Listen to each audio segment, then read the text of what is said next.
Hey guys, today we're gonna go over the best questions to ask a real estate agent before you hire them to list your house. Why am I doing this?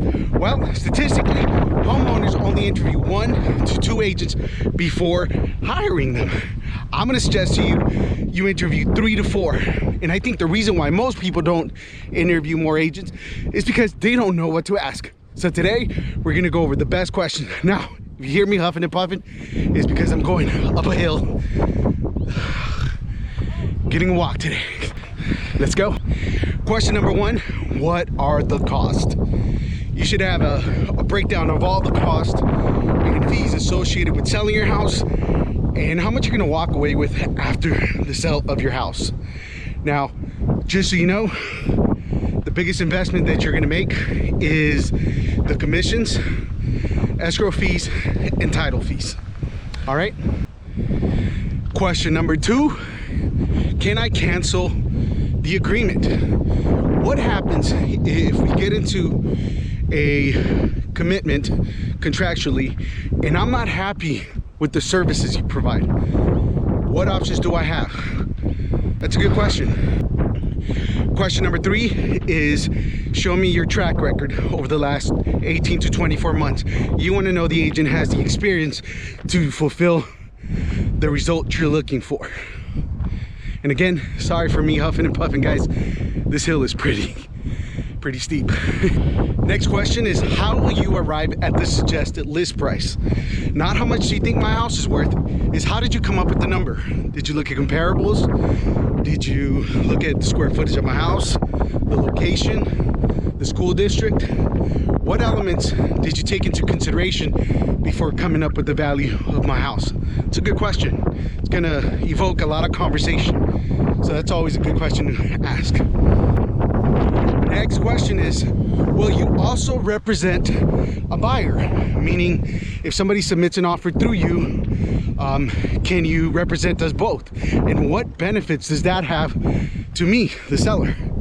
It's a good question. Again, you can have an elaborate conversation about why that is good or why that is bad. Either way, you're gonna find something out about that agent. Next question's easy softball questions for an agent, but it's important for you to know is what are you going to do to market my house? If you have an avatar for the potential buyer, how are we going to go after that particular buyer? What are you going to do? Is it all digital? Is it direct marketing? Is it marketing directly to the agents? What type of marketing will you be doing to expose my property to the most amount of buyers? That's the question. Next question is, how will you vet the buyers? I know one of my processes is I have them cross-qualify with my preferred lender to make sure that all their financials are in order. You also want to know their motivation, right? Why are they thinking about buying? And how strong is that motivation? And have they made offers before and withdrawn from those offers? So there's a few things that you want to go through to thoroughly vet somebody who's submitting an offer, especially here in Southern California when you're submitting offers well over $500,000. You want to avoid having to cancel escrow and start over, because sometimes that can be financially detrimental to the seller. So the best thing you could do is just make sure you take your time and choose the right buyer from the beginning. The next question is, what suggestions do you have to prepare my house to show at its best? I know one of the things that we do with my team is we set up a free consultation with a staging designer to give us their best advice to how to prepare the house and make it look at its best.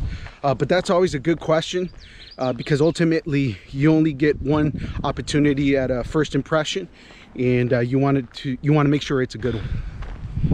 And guys, the last question is, how often will you communicate? Now, this is a big one, right? One of the biggest complaints that most homeowners have about real estate agents is that once they get the deal, they sort of disappear, or they just don't have a system to communicate with with their client or keep them up to date. So it's important to know how often will they communicate, and yeah, so you want to know what that agent's process is in order to make sure that happens. Hey guys, thank you for watching my video. My name is Phillip Nunez. I'm a real estate broker here in Southern California. If you're thinking of selling your home, I'd love the opportunity to be one of the agents that you do interview and help you make the move. Thank you for watching this video, and I'll see you on the next video. Bye.